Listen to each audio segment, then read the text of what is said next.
TV industry के सबसे बड़े सितारों में से एक हुआ करता था। आज गुमनामी की अंधेरे गलियों में खो गया है। पृथ्वीराज चौहान से लेकर अकबर तक जैसे ऐतिहासिक किरदार निभाकर लाखों दिलों में राज करने वाला ये शख्स अब कहीं नजर नहीं आता। क्या रजत के नजदीकी स्टार परिणीति शर्मा से उसका विवाद और एकता कपूर के साथ की लड़ाई उसके करियर की खात्मे का कारण बनी? आइए हम आपको बताते हैं रजत टोकस की पूरी कहानी, जो एक समय में टीवी का सुपर स्टार हुआ करता था और आज उसे किसी की याद नहीं आती। रजत टोकस का जन्म 19 जुलाई 1991 को दिल्ली में हुआ था और जिस समय उन्होंने एक्टिंग में कदम रखा, उन्होंने कभी नहीं सोचा था कि वो एक दिन इतना बड़ा नाम बने। अपनी छोटी सी उम्र में ही उन्होंने एक्टिंग की दुनिया में कदम रख दिया और शुरू किया कई छोटे छोटे टीवी शोज। लेकिन असली पहचान उन्हें 2006 में शो धरती का वीर योद्धा पृथ्वीराज चौहान से मिली। एक ऐसा शो जिसने रातों रात उन्हें टीवी इंडस्ट्री का सुपर स्टार बना दिया। रजत ने इस शो में युवा पृथ्वीराज का किरदार निभाया था और वो सबके दिलों में समा गए। उनकी बॉडी लैंग्वेज, डायलॉग डिलीवरी और स्क्रीन प्रेजेंस ने उन्हें एक हिट बना दिया। पर अब क्या स्टारडम तो बढ़ा, लेकिन साथ ही विवाद भी बढ़ने लगा। अब बात करते हैं शो जोधा अकबर की, जो उनके करियर का टर्निंग पॉइंट था। इस शो में रजत ने मुगल सम्राट अकबर का किरदार निभाया था और उनकी जोड़ीदार बनी थी परिणीति शर्मा, जो जोधा का रोल निभा रही थी। इस शो में उनकी जोड़ी थी इतनी जबरदस्त कि लोगों को लगता था जैसे ये दोनों असल जिंदगी में भी एक दूसरे के लिए बने हों। पर क्या हुआ, जैसे जैसे शो हिट हुआ वैसे वैसे रजत के व्यवहार में भी बदलाव आने लगे। वो जो एक टाइम पर खुद को विनम्र और कड़ी मेहनत वाला एक्टर साबित करते थे, अब उनके अंदर घमंड बढ़ने लगा और ये घमंड शायद उनकी सबसे बड़ी कमजोरी बन गया। सुनिए क्या हुआ जब रजत और परिणीति के बीच विवाद शुरू हुआ। कई रिपोर्टर्स ने ये दावा किया है कि रजत शूटिंग के दौरान परिणीति के साथ बदतमीजी करते थे।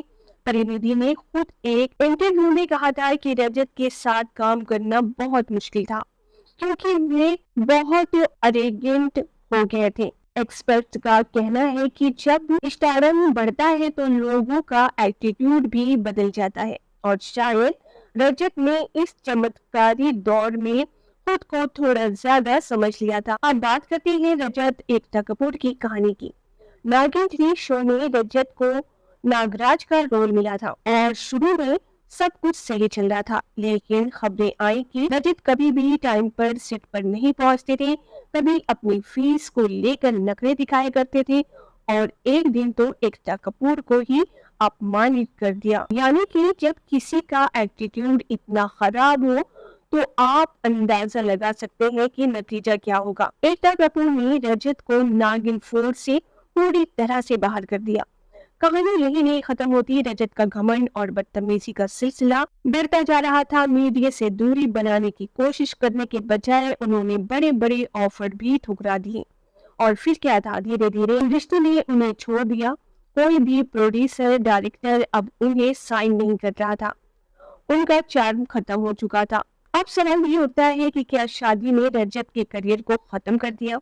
रजत ने 2015 में सृष्टि नायर से शादी की और उसके बाद वो इंडस्ट्री से और ज्यादा दूर हो गए। लेकिन क्या उनकी बुरी आदत ही असल कारण थी या शादी में उनकी प्रायोरिटी बदल दी थी? शायद यही वजह रही कि उनका करियर कभी भी फिर से ऊंचाई तक नहीं पहुंच पाया। आज रजत फोकस कहाँ है? सोशल मीडिया पर रजत उतने एक्टिव नहीं है। उनका नाम अब बड़े शो और फिल्मों में कहीं नहीं आता। फैन फॉलोइंग भी कम हो गई है। जिस रजत को कभी लोग टीवी का सुपर स्टार मानते थे, आज वो गुमनाम हो गए हैं। रजत की कहानी हमें ये सिखाती है कि सिर्फ टैलेंट से काम नहीं चलता, आपको अच्छा इंसान भी होना चाहिए, क्योंकि घमंड और एटीट्यूड आपको एक दिन गिरा ही देगा। तो दोस्तों, रजत टोकस की कहानी हमें बताती है कि स्टारडम को संभालना कोई आसान काम नहीं है। जिन्होंने अपनी गलती से बहुत कुछ खोया है और जिनकी बर्बादी के कारण उनका खुद का एटीट्यूड था। क्या रजत टोकस अब वापसी करेंगे ये तो समय ही बताएगा। लेकिन एक बात तो तय है, अगर उन्होंने अपना एटीट्यूड नहीं बदला तो उनकी कहानी इन रिश्ते में किसी और को ना बने।